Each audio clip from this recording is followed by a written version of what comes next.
Good morning. I'm looking, this week coming up for Independence Week, and what an appropriate thing that God has placed right in our series of lessons, the deliverance of God. Looking at where we looked at last week, Haman had, infuriated by Mordecai not bowing, had a gallows built out for him, and then by the end of that day, him having to parade Mordecai around the streets of the city. That wasn't all God had in plan for deliverance. God doesn't deliver just partially. God delivers totally. And as we look at that, we're looking at Esther 7 today. We'll look at that next step in the story. And we'll see that how that works out for Haman and how that works out for Mordecai. Brandon, if you will, read Esther 7, please. So the king and Haman came to the banquet with the queen, Esther the queen, and the king said again unto Esther on the second day at the banquet of wine, What is thy petition, Queen Esther, and it shall be granted thee? And what is thy request, and it shall be performed even to half of the kingdom? Then Esther the queen answered and said, If I have found favor in thy sight, O king, if it please the king, let my life be given at my petition, and my people at thy request. For we are sold, and I and my people to be destroyed, to be slain, and to be perished. But if we had been sold for bondman or bondwoman, I had held my tongue, although my enemy could countervail the king's damage. Then the king Ahasuerus answered and said unto Esther the queen, Who is he, and where is he that durst presume in his heart to do so? And Esther said, The adversary and enemy is this wicked Haman. Then Haman was afraid before the king and the queen. And the king, arising from the banquet of wine, in his wrath went to the palace garden, and Haman stood up to make a request for his life to Esther the queen, for he saw that there was evil determined against him by the king. And the king returned out of the palace garden into the palace of the banquet of the wine, and Haman was fallen upon the bed whereupon Esther was. Then said the king, Will he force the queen also before me in the house? As the word went out of the king's mouth, they covered Haman's face. And Harbonah, one of the chamberlains, said before the king, Behold also the gallows 50 cubits high, which Haman had made for Mordecai, who had spoken good for the king, standeth in the house of Haman. And the king said, Hang him thereon. So they hanged Haman on the gallows they had prepared for Mordecai. Then was the king's wrath pacified. Brother Allen, would you mind opening us in prayer, brother?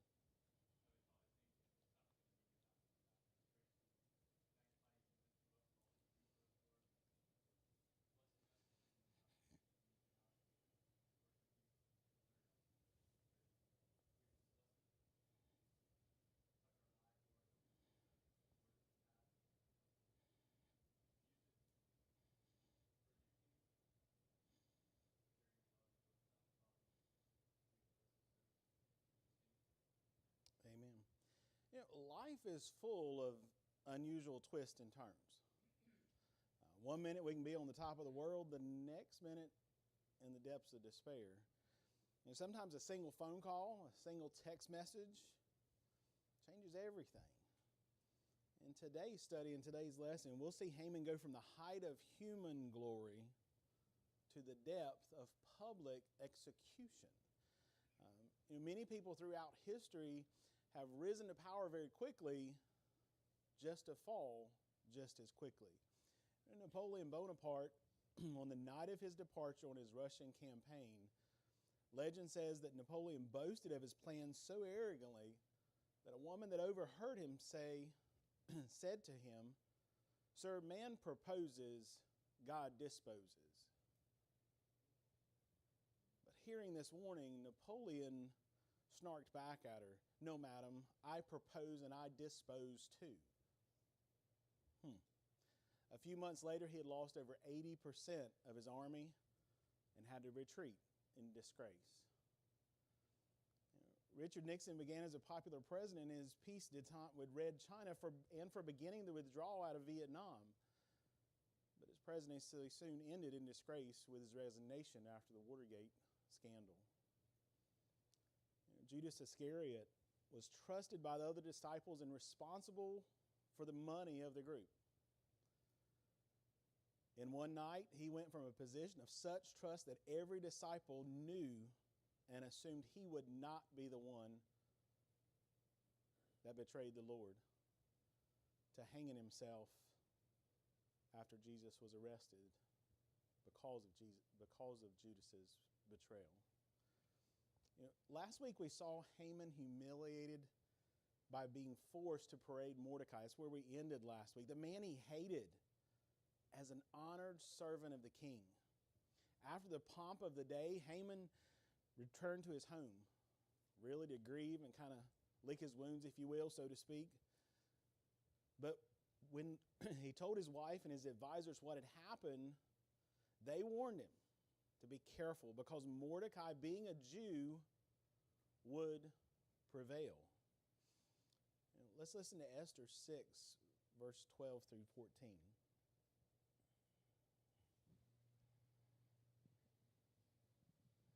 And Mordecai came again to the king's gate, but Haman hasted to his house, mourning and having his head covered. And Haman told Zeresh, his wife, and all his friends everything that had befallen him.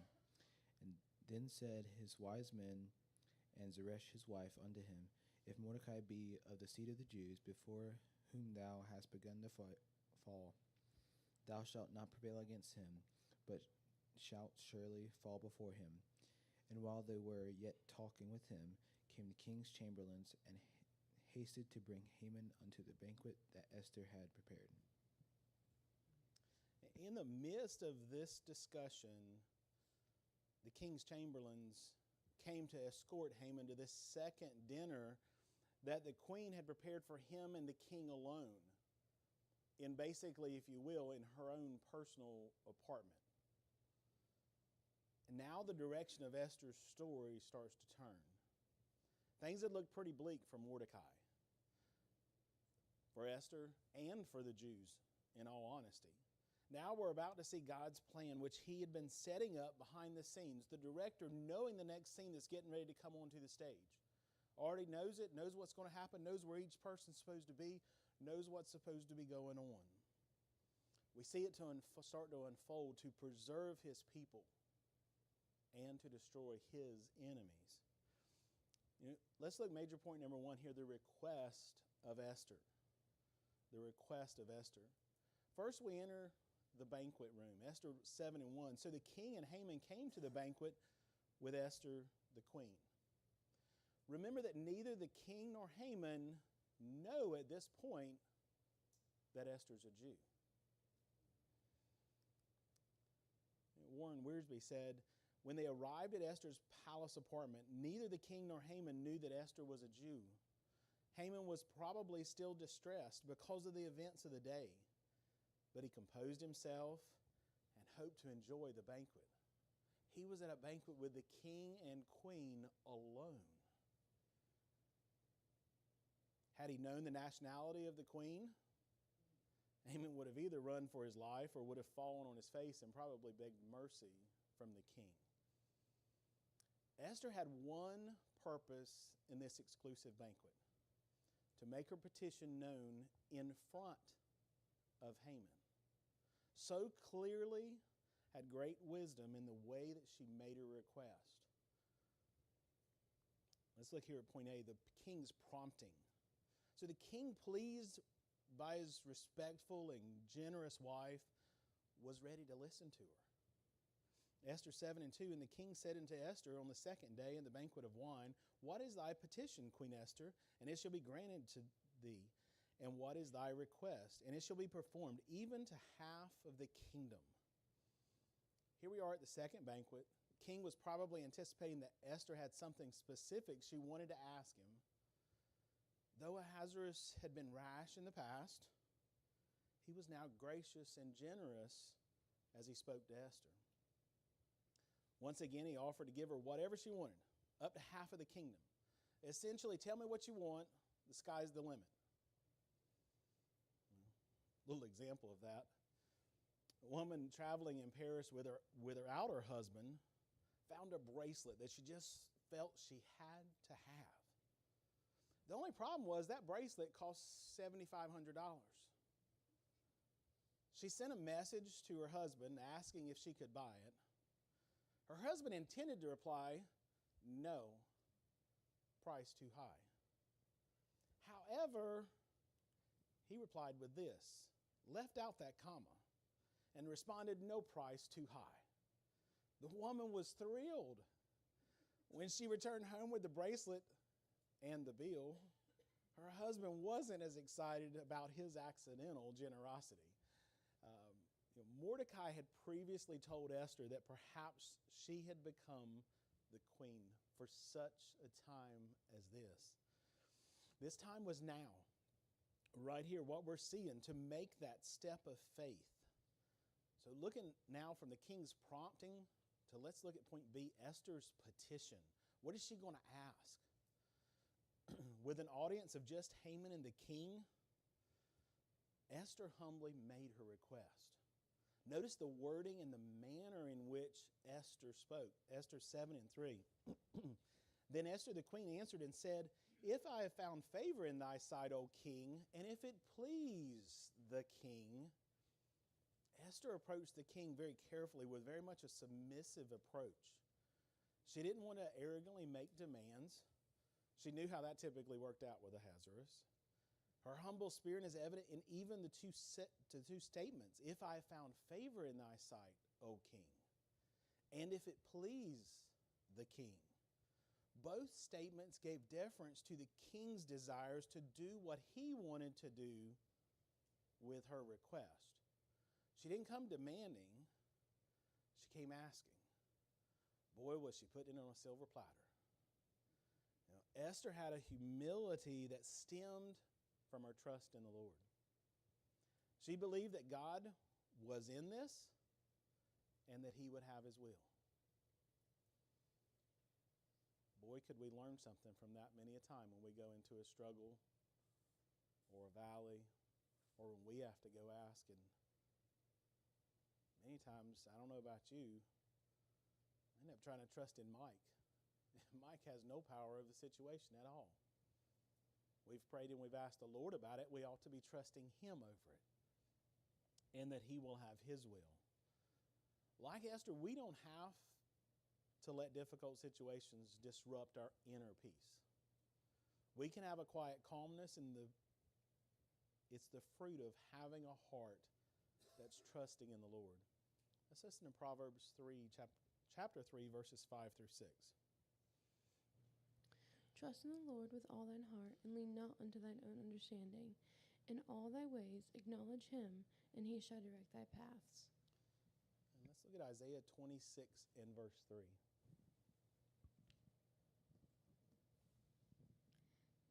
Thou wilt keep him in perfect peace, whose mind is stayed on thee, because he trusteth in thee. Though Esther was meek in her request, don't take that for weakness. She was not weak. The Lord not only gave her the grace to calmly make this request, but he also gave her the boldness to declare exactly what needed to be said. Esther 7:3, let my life be given at my petition, and my people at my request. And with the words, I and my people, Esther revealed that she was not Persian. Wow, wait a minute, big moment here. She's just declared she's a Jew in front of King, her husband, and in front of Haman, which neither had a clue. It was a moment of great vulnerability to which the king could have absolutely responded in anger. Yet even in her position of weakness, God gave her strength and courage. Sometimes we may not know exactly the words, but if we trust in the Lord, he will give us the strength and the courage, and he will give us the words we need to say. It may not be the eloquence of speech that we think it needs to be, but you know what? He's not worried about that. He's worried about the words that cut to the heart of the matter. And that's what he'll give us every single time. We're reminded from Esther that our Heavenly Father is sensitive to our weakness, and his strength is made perfect in our weakness.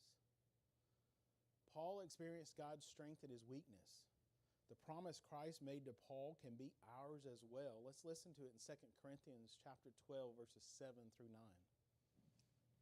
And lest I should be exalted above measure through the abundance of the revelations, there was given to me a thorn in the flesh, the messenger of Satan to buffet me, lest I should be exalted above measure.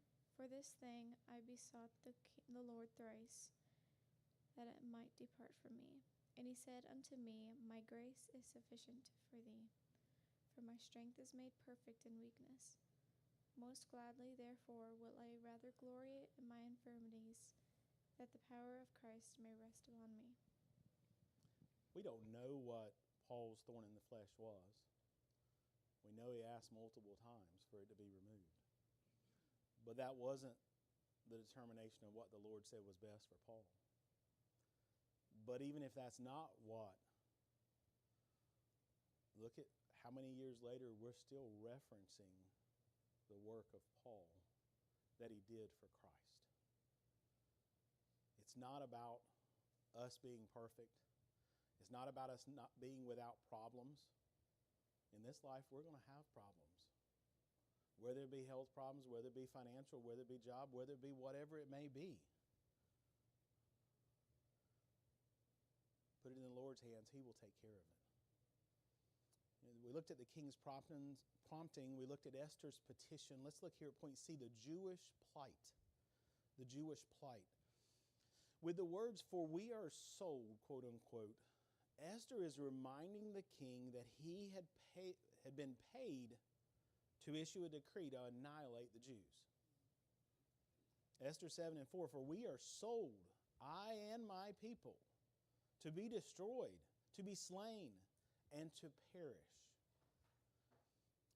Esther's words here echo the actual words of Haman's former decree, from his decree.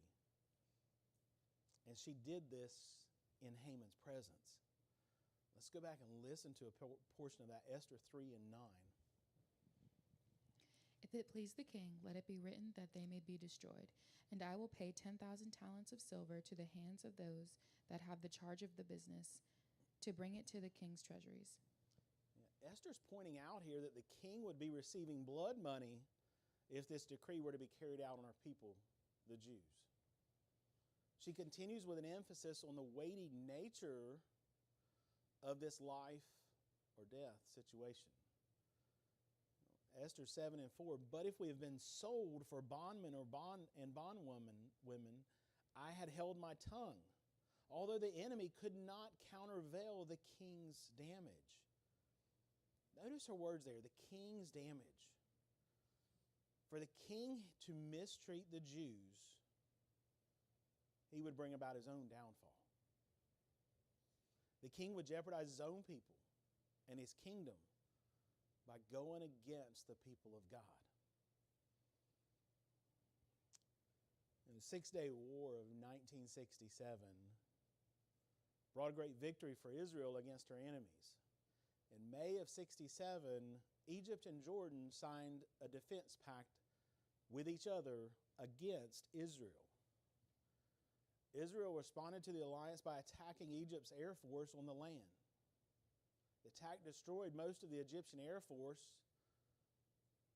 and the victory ultimately gave Israelis control of Jerusalem.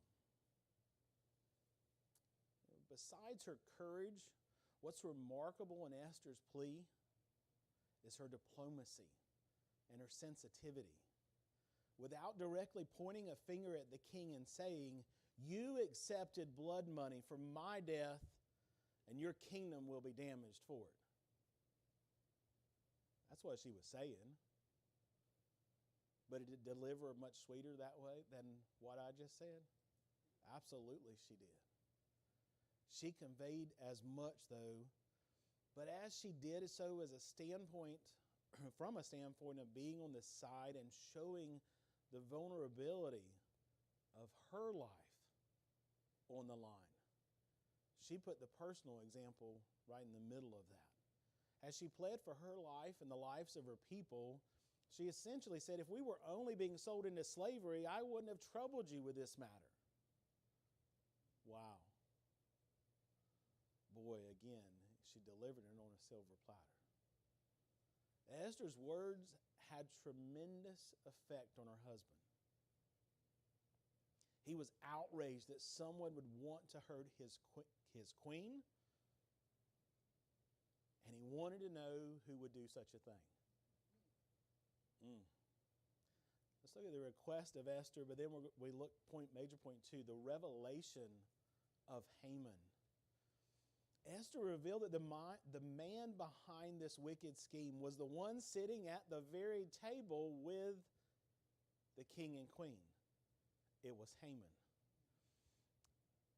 At subpoint A there, Haman is identified. Esther 7, 5-6 says, Then the king Ahasuerus answered and said unto Esther the queen, Who is he, and where is he, that durst presume in his heart to do so? And Esther said, The adversary and the enemy is wicked Haman. Then Haman was afraid before the king and queen. I reckon you would. It's no different than you standing on a dark section of this stage and we've just turned the spotlight on you. Oh, who you want to know who it is? Here it is, king. The man sitting right across the table from you. That's the one who wanted to kill your wife. That's the one who wanted to kill the Jews. To the common observer, it may seem incredible that the king did not know who this person Esther described was. But Esther knew that she needed to separate the act from the doer of the act for the king to understand the atrocity of the decree. See, the king was blinded by what Haman asked because he trusted in Haman. But in explaining what this wicked person wanted to do, the king became ready to punish this person, whoever it was. When Esther revealed that it was Haman, she used the words carefully and very concisely. The adversary and the enemy is this wicked Haman. Imagine what the thoughts that were going through the king's mind. First, he found out that his wife's people were to be killed. Then he found out that his own wife was one of those people, was a Jew. And finally, she shared that Haman, his most trusted advisor, was behind the evil deed. No wonder God gave Esther the wisdom not to tell the king her request at the first banquet. It would have been, you see, remember where we went. After the first banquet, the king came back, had that sleepless night, found out Mordecai, reminded that nothing was done for Mordecai. He wouldn't have had that. God's timing is perfect. We may have looked at it and said, Esther, why didn't you just tell him at the first one? We could have already had this over with. No. God was setting the stage. God knew the script to the T. And God was making sure it was being played out in exactly the way he had set it forth. For Ahasuerus to execute the Jews, he would be executing the man he had just honored and had paraded through the street. The king had him put on his horse, his robe, his crown. How could he destroy a group of people looking out for his best interest? Thankfully, the God of the Jews was working everything in their best interest and for his ultimate glory. And we have his promise that he's doing the same for us today. In Romans 8:28, we know that all things work together for good to them that love God, to them who are the called according to his purpose. He promised us the same today. Haman was identified. Then B, Haman was indicted. Haman was indicted. After seeing the courage of Mordecai and the graciousness of Esther, the king was infuriated that anyone would want to hurt this group of people. Haman was now on the receiving end of Ahasuerus' wrath. Enraged, the king had to step out of the banquet to collect himself. Esther 7:7, the king, arising from the banquet of wine in his wrath, went to the palace garden.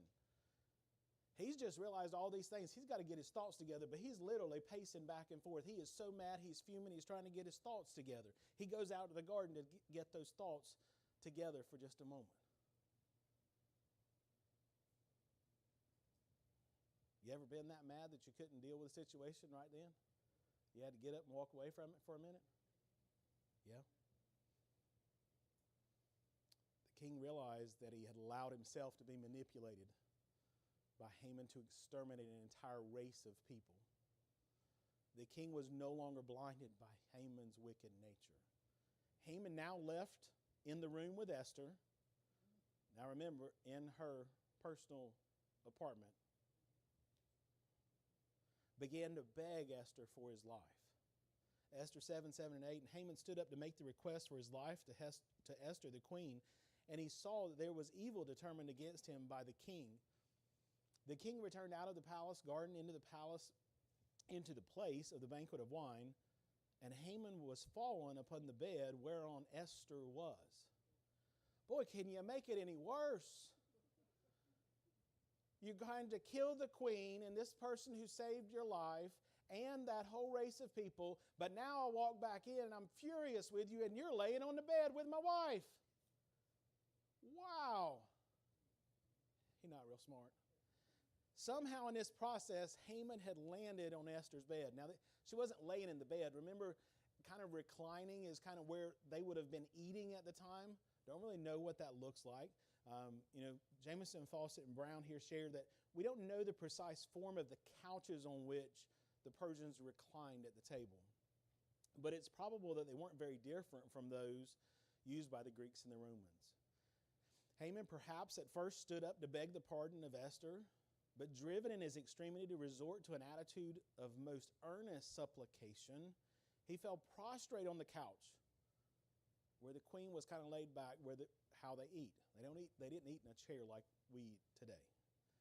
The king, returning that instant, was fired at what seemed an outrage to female modesty. Whether Haman had tripped and fallen prostrate in front of Esther, we don't know, but his location didn't look good when the king came back in the room. Esther 7 and 8, then said the king, will he force the queen also before me in the house? As the word went out of the king's mouth, they covered Haman's face. Boy, it's going downhill quick. The king saw Haman lying on Esther's bed and wondered if Haman was violating his wife. This, of course, would have been a capital crime. At this point, the quagmire that Haman had made for himself was sinking lower and lower. He wasn't going to escape the consequences for his actions. Not only was Haman indicted, but let's look at Haman being punished. Conveniently, one of the chamberlains informed the king that the gallows 50 cubits high were already available for Haman's execution. Wow, how convenient. These were the gallows Haman had prepared for Mordecai. Esther 7, 9 through 10 in Harbonah, one of the chamberlains said before the king, behold, also the gallows 50 cubits high, which Haman had made for Mordecai, who had spoken good for the king, standeth in the house of Haman. Then the king said, hang him thereon. So they hanged Haman on the gallows, which he had prepared for Mordecai. Then the king's wrath was pacified. Talk about an Independence Day. God delivered it. Twist of irony, the king had Haman hung on his own gallows. This sentencing for Haman was planned by God before Haman even put the first nail to the board, if you will. God's just off stage. Already had the script. Already flipped a few pages over. Already knew exactly what was coming. But see, in Haman's mind, he had him build it for Mordecai. And all the time he was building his own execution place. God in his sovereignty made the wrongs right. We can trust him to do the same for us. This trust frees us from being eaten up by bitterness or at trying to have vengeance in our own hands. So listen to Romans 12:17 through 19. Recompense to no man evil for evil. Provide things honest in the sight of all men, if it be possible, as much as lieth in you. Live peaceably with all men. Dearly beloved, avenge not yourselves, but rather give place unto wrath. For it is written, Vengeance is mine, I will repay, saith the Lord. That last sentence is really hard in human nature sometimes. Because when our family's hurt, or we're hurt by an action or words or deeds of someone, sometimes we want that vengeance. Well, you did it to me, I'm going to do it to you, and we're going to make it equal. No. If you're working in the Lord's working what He wants you to do, He tells you very clearly, vengeance is mine, not Mike's, not yours. I will repay, saith the Lord. If we'd have wrote this script out, we never could have planned it any better than Haman to have built his own gallows and him to end up being hung on it. We would have never even thought of it. We'd have tried to fight him, tried to do something, we'd have probably lost. But God had a plan in place to avenge His people. The request of Esther, the revelation of Haman, but then let's look at the relief for the Jews.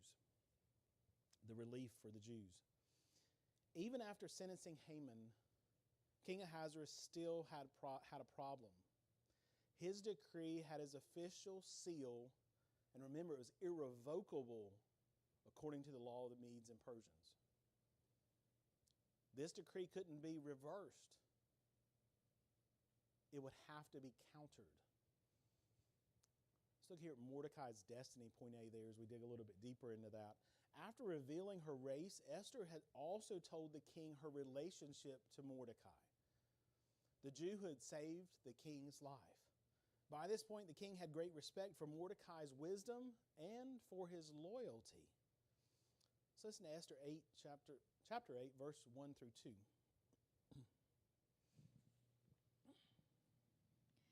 On that day did the king Ahasuerus give the house of Haman, the Jews' enemy, unto Esther the queen, and Mordecai came before the king, for Esther had told what he was unto her. And the king took off his ring, which he had taken from Haman, and given it unto Mordecai. And Esther set Mordecai over the house of Haman. It's hard to imagine that just days prior, Mordecai had been the topic of gossip because of his refusal to bow to Haman. Now he was a man honored by the king. The very ring that he had given to Haman that included the king's seal, taken off of his hand and put on Mordecai's hand. Like Mordecai, you may have someone in your life who mistreats or slanders you. Remember that one day the trials you face and the misdeeds against you will be forgotten when you're in the presence of the Lord. Just as the earlier hatred for Haman that he had for Mordecai, did that matter anymore? It didn't matter because he was hanging on the gallows. The hatred the world has for Christians or the suffering we endure will no longer affect us in the slightest when we're in the presence of the King. Listen to 2 Corinthians 4:17 through 18. For our light afflictions, which is but for a moment, worketh for us a far more exceeding and eternal weight of glory, while we look not at the things which are seen, but at the things which are not seen. For the things which are seen are temporal, but the things which are not seen are eternal. He says, Romans 8 and 18, For I reckon the sufferings of this present time are not worthy to be compared with the glory which shall be revealed in us. Mordecai was now placed in a position that Haman had previously been, with the king's ring in his possession. Mordecai was second only to the king. Again, we're reminded that all promotion ultimately comes from God. Mordecai's new station was really unimaginable apart from God's sovereign working. So listen to Psalm 75, 6 through 7.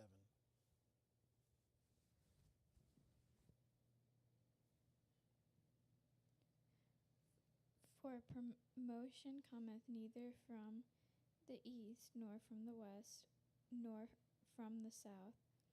But God is the judge. He putteth down one and setteth up another.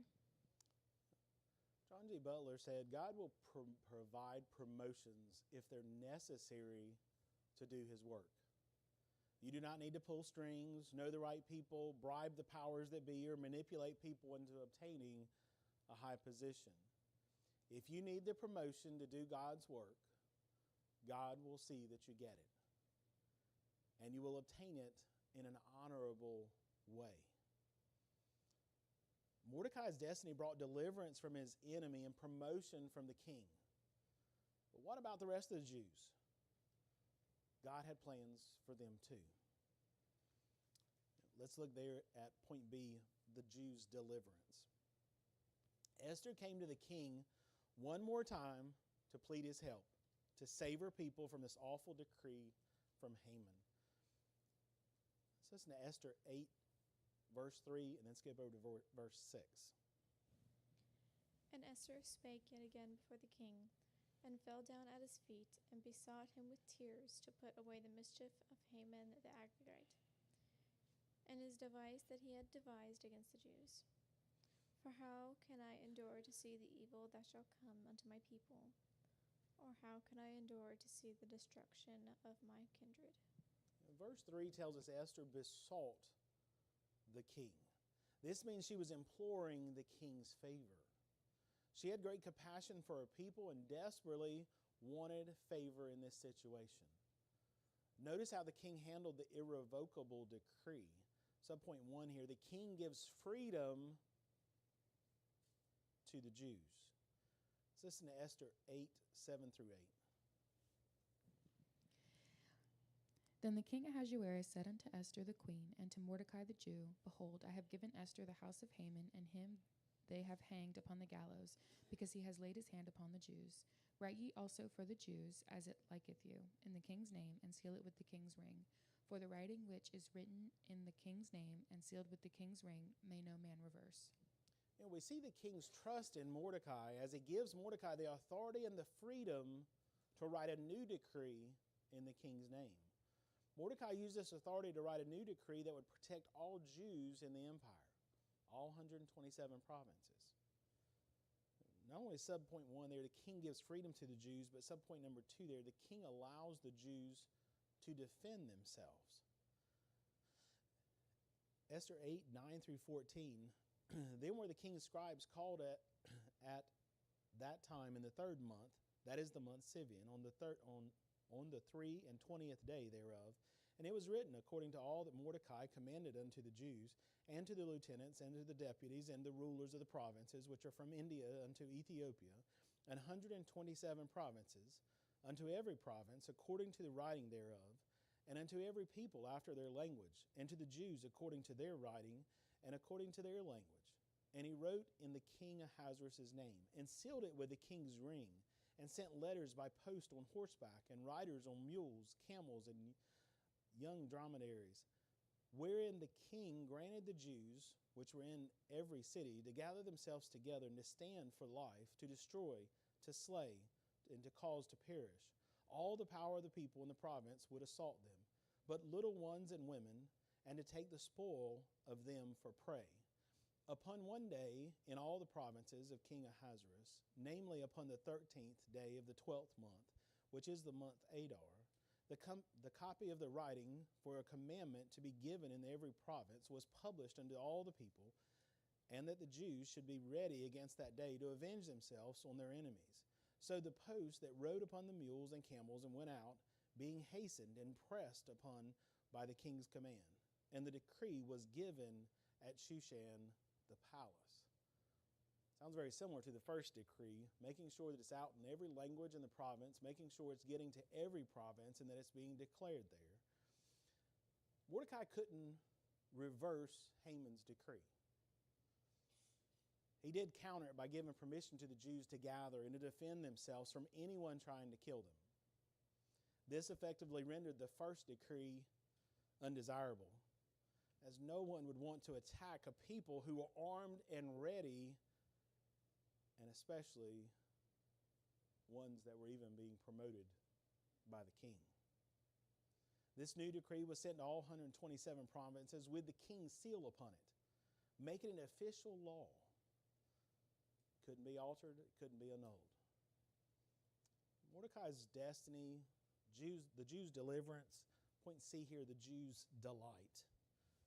Mordecai was honored with great respect, and jubilation exploded amongst the Jews as they heard this decree. Can you imagine? Instead of knowing that we've got a day on the calendar, we're getting ready to probably be wiped off the face of the earth. No, we've just got a reprieve. Esther 8:15 through 17. And Mordecai went out from the presence of the king in the royal apparel of blue and white, with a great crown of gold, and with a garment in fine linen and purple. In the city of Shushan rejoiced and was glad. The Jews had light and gladness and joy and honor, and in every province and in every city, wheresoever the king's commandment and his decree came, the Jews had joy and gladness, a feast and a good day. From the beginning of Esther 7 to the end of Esther 8, everything has changed for the Jews. Wow. They were condemned, and they're now protected. When all hope seemed lost, God came through in a miraculous way. No wonder they experienced great joy. As we wrap up here today, but as the Jews celebrated victory from their God, the Persians saw it, and they converted to the Jews' faith. Esther 8 and 7. And many of the people of the land became Jews, for the fear of the Jews fell upon them. Gentile observers saw this whole drama unfold before them. They saw the persecution of the Jews, perhaps in the mourning, in sackcloth and ashes, then fasting, and finally a deliverance from the great God of the Jews. As many of the Gentiles saw this whole sequence, they realized, wow, their God came through for them. I want what they have. Their God is different from our other gods the rest of us are serving.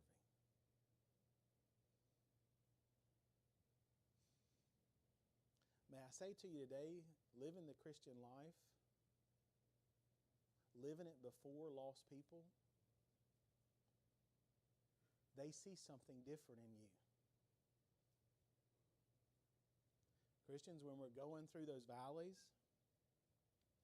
and we can still have the peace of God, doesn't mean we can't have trials, doesn't mean we can't shed a tear of it, doesn't mean we can't worry over it. That's human nature. But at the core, we've got a peace that God alone gives. Many times, that may be times that you could have witnessed to a person for years and years and years, but they don't understand that peace that you have. And that may be the time that you can win them over, simply without ever saying a word, but only by your actions. The mass conversion of these Gentiles is yet another angle through which God received glory in these events. The whole string of dramatic events ultimately brought more people to the Lord. Sometimes we're called to walk through a time of trial publicly, not privately. Sometimes we may be mocked and ridiculed for our faith. I could never imagine that happening today. I say that in jest, of course. It seems that the world will take anything that you may say that you worship or you follow other than the one true God of Jesus Christ. But remember, you don't know what the Lord's doing just off stage. You don't know what the Lord's doing in the hearts of those who scoff. It could be that someone today is observing you at school, at work, in the neighborhood, in the way that you handle a trial, in the way that you carry yourself. The Lord could use your testimony in handling a trial to bring an unsaved person to Him. Wouldn't it be so rewarding to find out one day that you had no clue, but one day in heaven, that someone came to a saving knowledge of Christ after witnessing just your steadfastness or resilience in the Lord through a trial? On a larger scale, can you imagine what would happen in our country if Christians fasted and sought God's intervention for revival as the Jews fasted and prayed for Esther? God delivered the Jews from the wrath of Haman. He used their deliverance to bring Gentiles to salvation. Just the same way He did, God can deliver you from whatever you're facing today. And He can use your testimony to point others to Him in the process. Whatever you're facing, we've looked at each one of these weeks. This is week 6 of this. You know how it ends. No matter what it is, whether if it's a valley, whether if it's a rock that seems to be an insurmountable wall in front of you that you don't know how you're going to get around, ultimately God's got it if we'll only give it to Him. No, we may not have it. We most likely don't have it. We may think we have it. That's about the time the rock's going to fall over and fall right on our head. Because that's just about how much sense we have as humans sometimes. Turn around and give it to Him. Let us pray. Dear Heavenly Father, Lord, we thank You for this time that You've given us. Lord, just this example of deliverance. Lord, this example of independence.